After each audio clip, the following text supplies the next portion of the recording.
Kahapon nga ay nagtrending ang post sa Twitter ng matagal ng haters ni LeBron James na si Paul Pierce patungkol nga dito kay LeBron James, Luka Doncic at sa Lakers. Ayon sa kanya, ang tanging paraan lang para maligtas ang Lakers ay ang i-trade si LeBron James at Bronny James pabalik sa Cleveland at i-build ang team sa paligid ni Luka Doncic. Sa tingin ni Pierce, hindi magiging maganda ang resulta ng LeBron at Luka duo sa Lakers. Para kay Pierce, mas makakabuti kung mag-focus ang Lakers kay Luka bilang kanilang franchise player. Si Luka, na kilala sa kanyang versatility at leadership, ay may potensyal na magdala ng championship sa Lakers sa hinaharap. Sa kabilang banda, si LeBron, kahit na isa sa pinakamagagaling na player sa kasaysayan ng NBA, ay hindi na rin bumabata. Ang pagbalik niya sa Cleveland kasama si Bronny ay maaaring maging makabuluhan para sa kanyang legacy, lalo na't malapit na siyang mag-retire. Maraming fans ang nag-react sa sinabi ni Pierce. May mga sumasang-ayon nga sa kanya, lalo na't nakikita nila ang hirap ng Lakers sa paghanap ng tamang balanse sa lineup nila. Mayroon ding mga hindi sang-ayon dahil naniniwala silang malaki pa rin ang maiaambag ni LeBron James sa Lakers. Ano sa tingin niyo mga tropa? Tama ba ang mga sinabi ni Paul Pierce o nagpapaka-haters lang ito sa mag-amang LeBron James at Bronny James?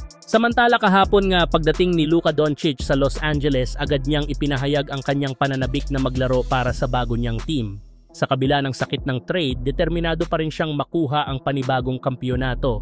Ayon kay Shams Charania ng ESPN, tila mas maaga kaysa sa inaasahan ng pagbabalik ni Doncic mula sa injury at maaaring makita na natin siyang maglalaro bago pa man dumating ang All-Star break. Sa panig naman ng Lakers, tila magiging mas matibay ang kanilang bagong starting five na binubuo ni na Doncic, Austin Reeves, LeBron James, Rui Hachimura at Jackson Hayes. Gayunpaman, may posibilidad pang magkaroon ng pagbabago ito lalo na kung makakakuha sila ng bagong big man. Samantala, sa Dallas, dumating na rin si Anthony Davis. Ngunit kapansin-pansin ang lungkot sa kanyang muka. Hindi siya nagpakita ng interes sa mga tagahangang naghintay sa kanya, isang senyales na hindi pa niya lubos na natatanggap ang trade.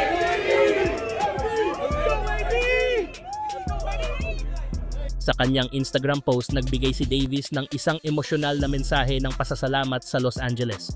Binanggit niya ang kanyang 6 na taong journey sa Lakers kung saan nakuha niya ang kanyang unang kampyonato. Ipinahayag din niya ang kanyang pasasalamat sa lungsod, sa kanyang mga teammates at sa mga fans ng Los Angeles Lakers. Bagamat mahirap ang pagbabago, mukhang handa na rin si Davis na harapin ang bagong kabanata ng kanyang karera sa Dallas. Ngayong nandito na siya, magiging interesante kung paano niya babaguhin ang laro ng Mavericks at kung paano ito makakaapekto sa kanilang tsansa para sa kampyonato. Ang tanong ngayon, paano mag-a-adjust sina Luka Doncic at Anthony Davis sa kanilang mga bagong koponan?